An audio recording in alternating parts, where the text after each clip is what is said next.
Sa probinsya ng Bulacan ay meron isang barangay na boundary ng tatlong bayan. Ang bayan ng San Rafael, San Ildefonso at DRT Bulacan, ang barangay Tukod. At dito rin matatagpuan ang nakatagong bundok ng Bulacan, ang Mount Secret. At kapag nasilayan mo daw to ng malapitan, babalik daw yung ex mo. Mula Baliwag, Bulacan, bumiyahe kami ng 1 oras papuntang barangay Tukod.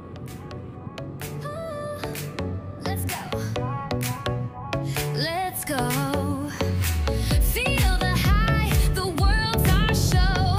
Step on a plane, ready to fly. At pagdating namin, bago kami makapasok sa loob, meron kaming babayang 50 peso bawat tao. Hello, magkano? Pagkatapos namin nagbayad, bago namin masilayan ang nakatagong bundok, dumaan kami sa napakahirap na daan at mabato.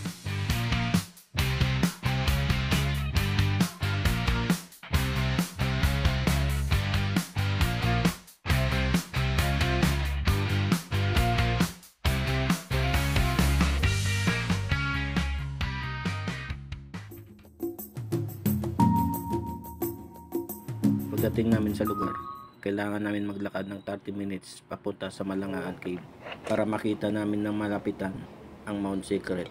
Papuntang cave yun. Madulas dyan, Bok.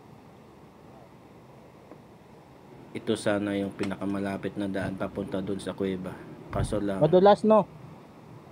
mataas ang tubig at sobrang Tara. delikado. Madulas dyan. Papuntang cave ba? Wag na, wag na. Wag na tayo tumuloy, baka umulan. Tara na. Delikado rito, oh.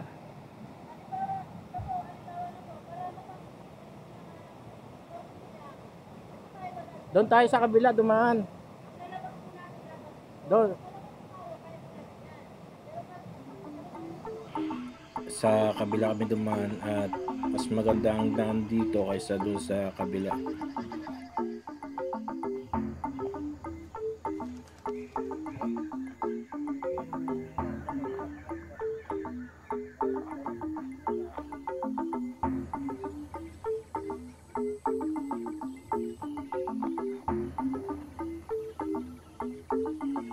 At sa aming paglalakad, meron kami nadaan ng tulay na parang bibigay na at delikado daanan.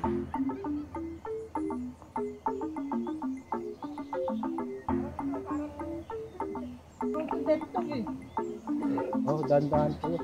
Road to death. Mababaw lang ba yung ilog? Mababaw lang naman yata.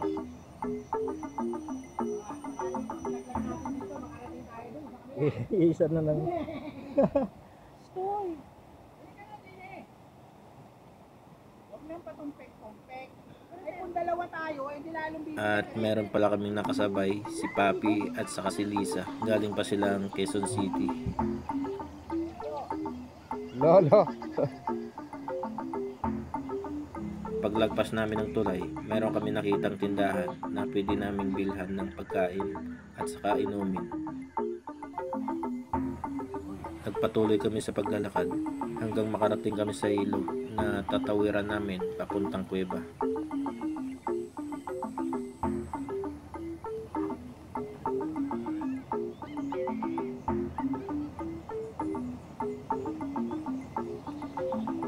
Oh my God.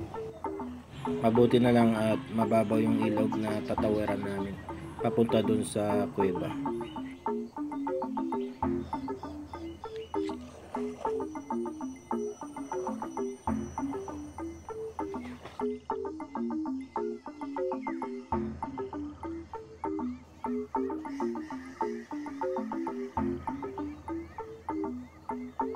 Paglagpas namin ng ilog, matatanaw na namin ang bukana ng kuweba.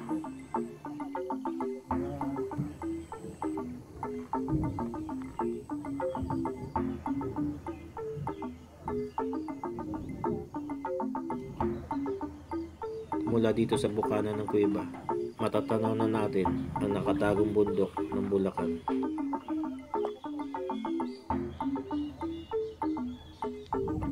Medyo hindi pa natin makikita ng buong bundok. Meron pa kami kailangang akyatin para makita namin ng buo ang Mount Secret. Bago yun, pumasok muna kami sa loob ng kuweba na pinagtaguan ng mga katipunero ng araw.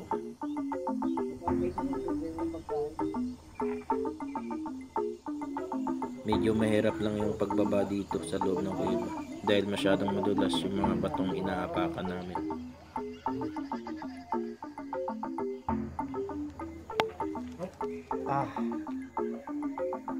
Las. Dahan tayo sa may bungad.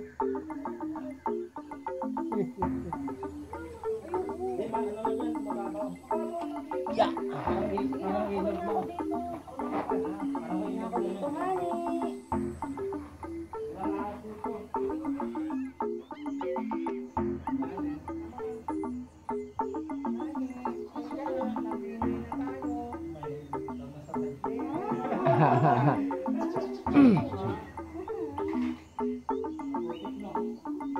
Hinubad ko na yung tsinelas ko dahil maputik yung dadaanan namin papasok sa loob.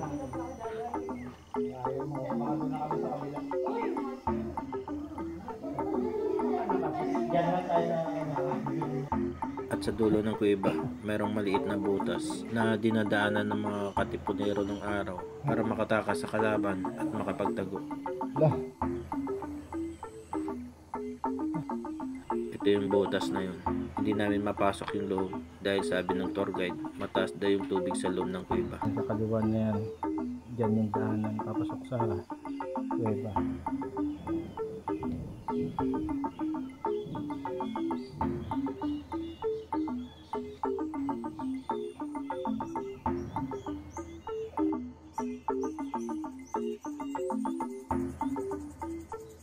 Pagkatapos namin sinilip ang loob ng kuweba, umakyat naman kami sa itaas nito kahit na masama ang panahon at umuulan. Tinuloy pa rin namin ang pag-akyat sa itaas.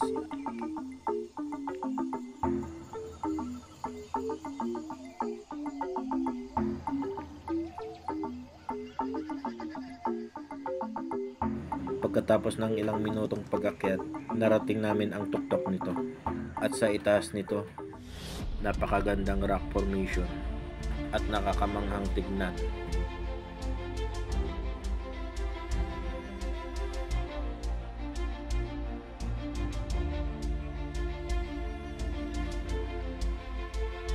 At makikita na natin ng malapitan ang nag-iisa at nakatagong bundok ng Bulacan, ang Mount Secret.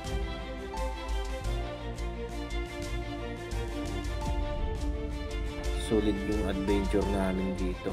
Nakakamangang pagmasdan ang nakatagong bundok ng Bulacan.